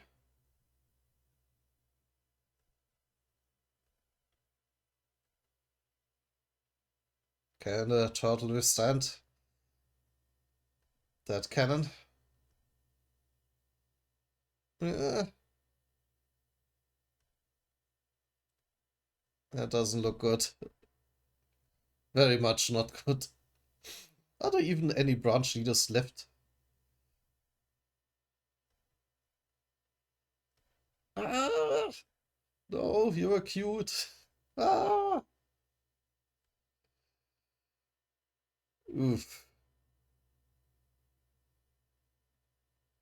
Yeah, trying to block the shot was a bad idea, to say the least.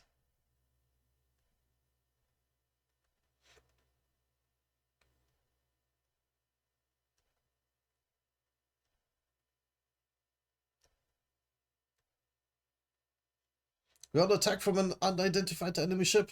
We've lost the branch leader. Uh, the ship's right wing and numerous beast-can transport ships have been destroyed.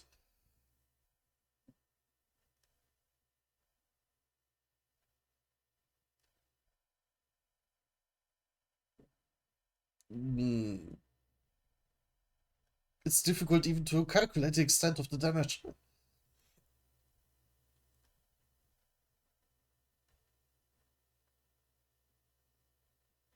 Oh, that Pell wasn't doom-bearing this one. All units spread out and prepare to attack the enemy ship.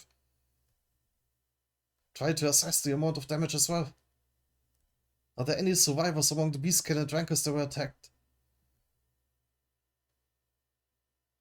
Hmm. Well, so much for protecting the beastkin. I don't think so, sir. The enemy attack was extremely powerful. I'm not sure where that child came from. That was a difficult attack even for high rankers to defend against. Yeah, it even tore apart the turtle, which you would guess would be quite specialized in defense. Oh, and it looks Yama is pissed beyond belief. Or depressed now? Yeah, I'm not going to scream into the mic.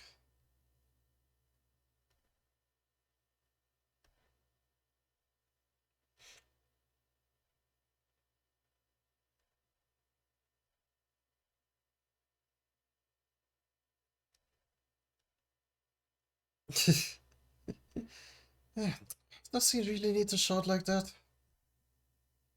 So irritating. In any case, I'll wait for him to finish transforming. It's a polite thing to do.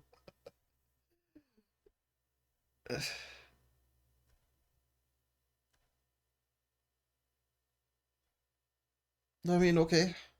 They are really confident that they are way stronger than any of the people inside the tower.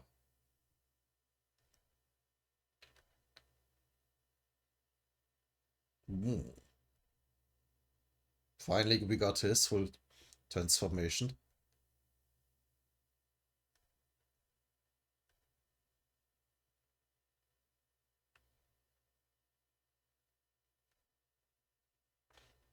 Ugh, he looks like some kind of wild beast now. This could be dangerous. Certainly not my style. Maybe I shouldn't have waited.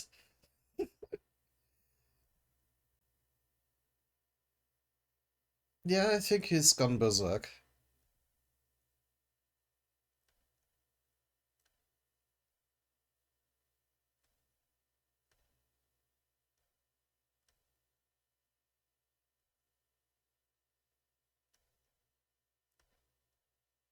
I see you haven't tasted quite enough electricity yet. A slash.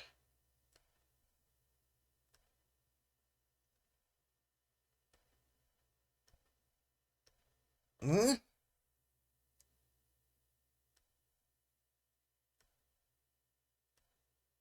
You goddamn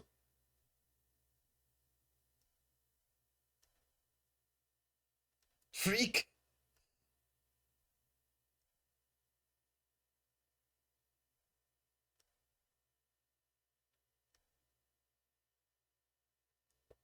Well,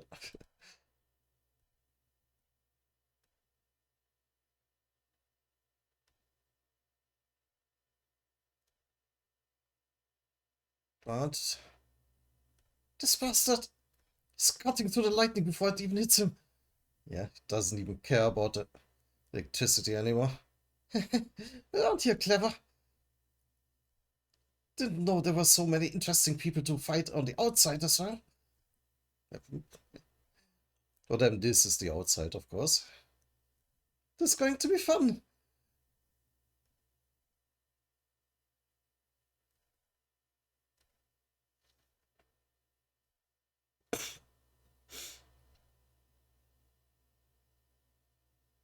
As she summons an electricity gun out of, well, electricity.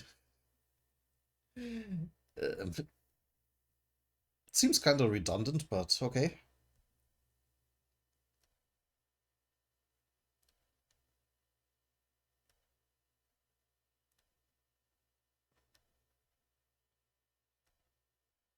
This might tingle a little.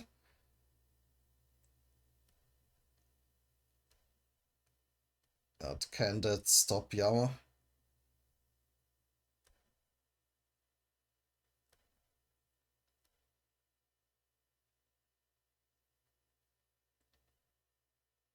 Not in the slightest.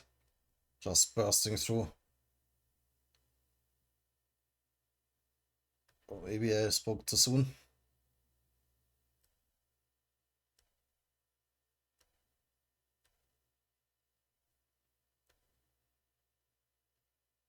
Yeah, once again, he didn't even try blocking or evading, just slam against it, overpower the lightning.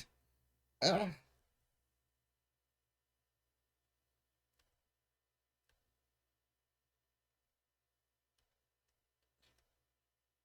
And now she is pushed into the defense.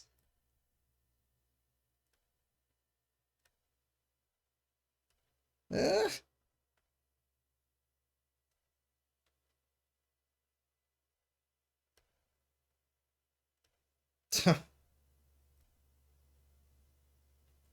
And now Yama is finally at right on her. Shit!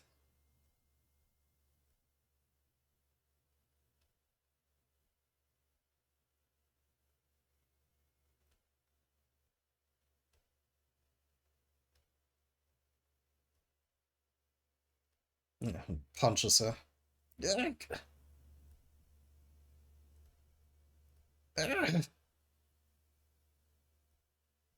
Oh, now has her by both hands even.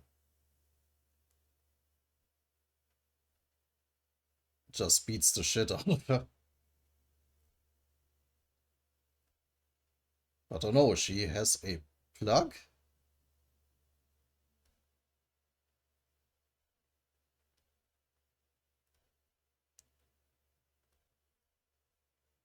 Okay, she uses a cord to tie him up. Eh?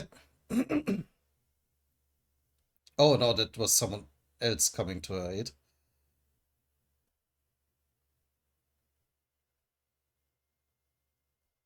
Jade!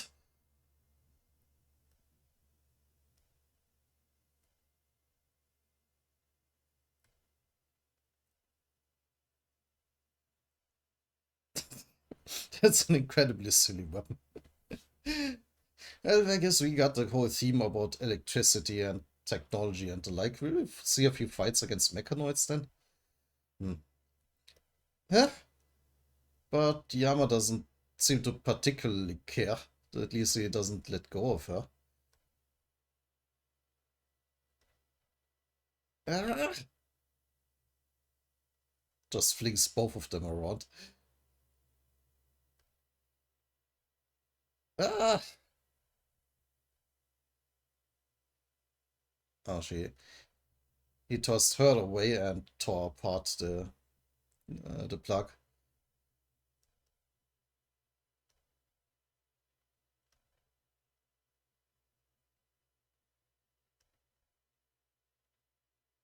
And more screaming.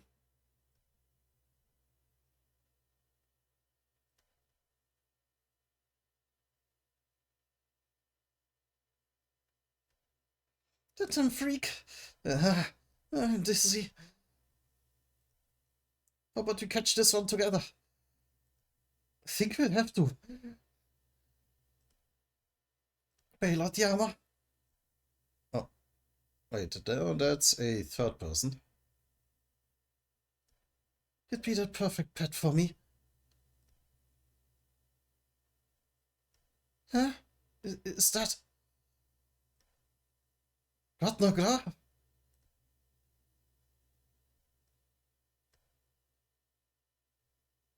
Interesting outfit.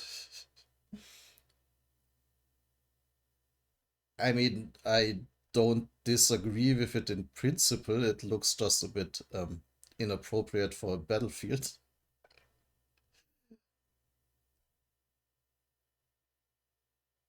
Um, my name is Ratnagra. I was born and raised in the garbage dump. That cracks me up every time. Left the dump and come here to claim my place among the 10 great family leaders. Oh, she is one of the replacement leaders. Okay.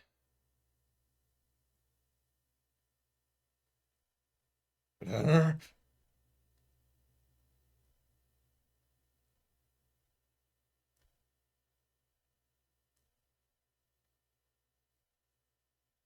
and there are, of course, still Kirin's forces joining them. And that, yeah, ancient monstrosity. I forgot its name. Uh,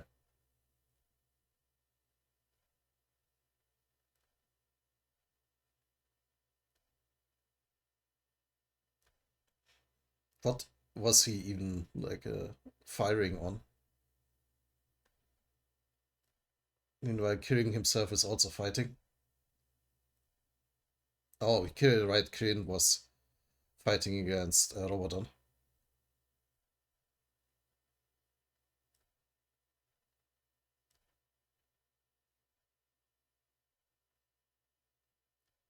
And how is he so freaking strong? That is, he seem to be evenly matched. Need to pin him down.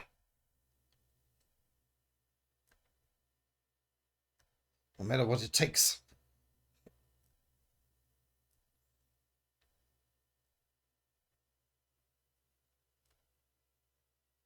That Roboton is, of course, not a no weak opponent either.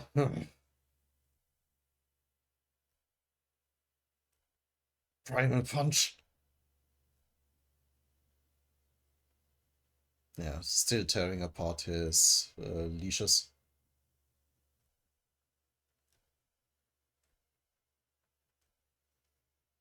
And looks like it impacted on Ken himself. Yeah, he punched him away.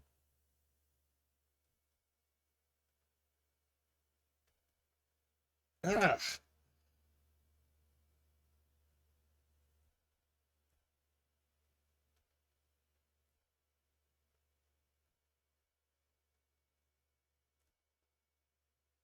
do you really think you're worthy of replacing our father? Can barely even keep up with me and make a fool of yourself. No one in this tower can replace our father. How about outside?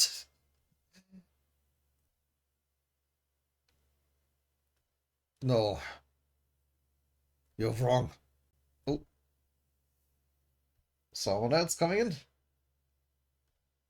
Oh, the astronaut. And apparently he has a laser cutter or something.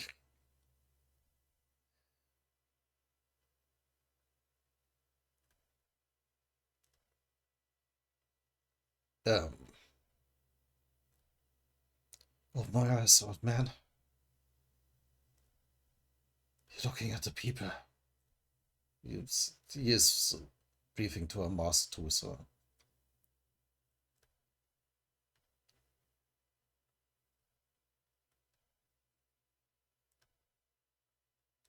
We're going to replace the 10 family leaders. The plan worked. After forcing the two family leaders into a game, our idea was to strike at the two families while their leaders are fighting each other.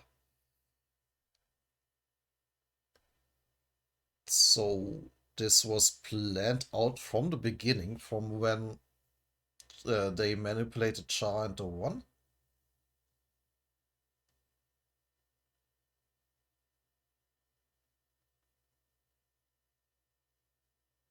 Wait, no, now that I think about it, didn't Traveler also look kinda similar to them?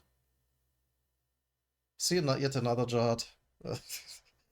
Yeah, I don't even know what the word jihad means anymore. Or the word what.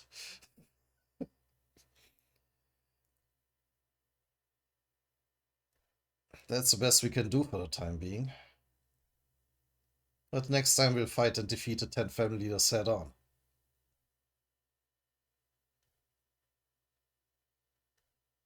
Dawn, wake up! Dawn!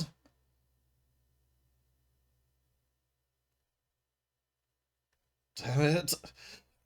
I waited so long to finally be reunited with you. Can't just die like this. Yeah. Once again, I'm not screaming into the mic.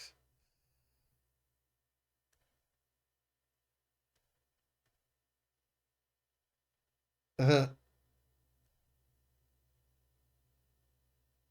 Alright, but there's still Urek and Luslik.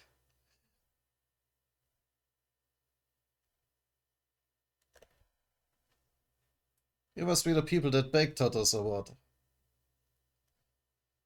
Those uninvited intruders who crawled out of the darkness? To meddle in this war? Ta-da. I'll send you right back. To the garbage dump you came from. Oh, he knows about it.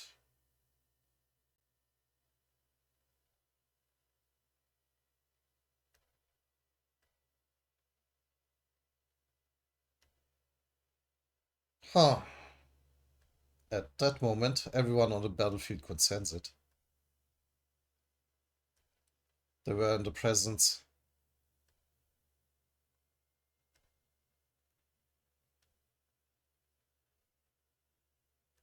of a deadly warrior.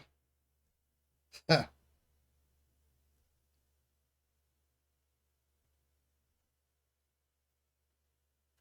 A warrior with absolute power.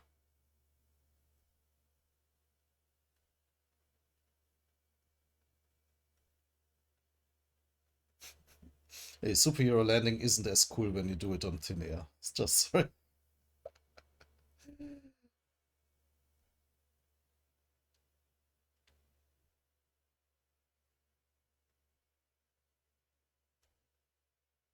Shit. Now I'm trying to remember what Luslik and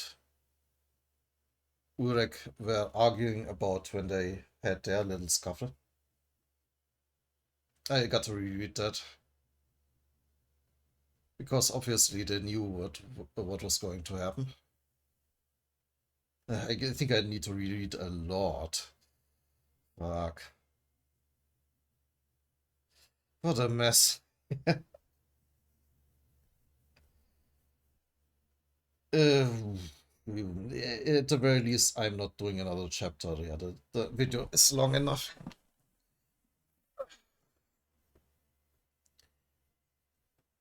Yeah, so thank you to the word what for sponsoring this video. I don't even know what I'm saying anymore. Until next time.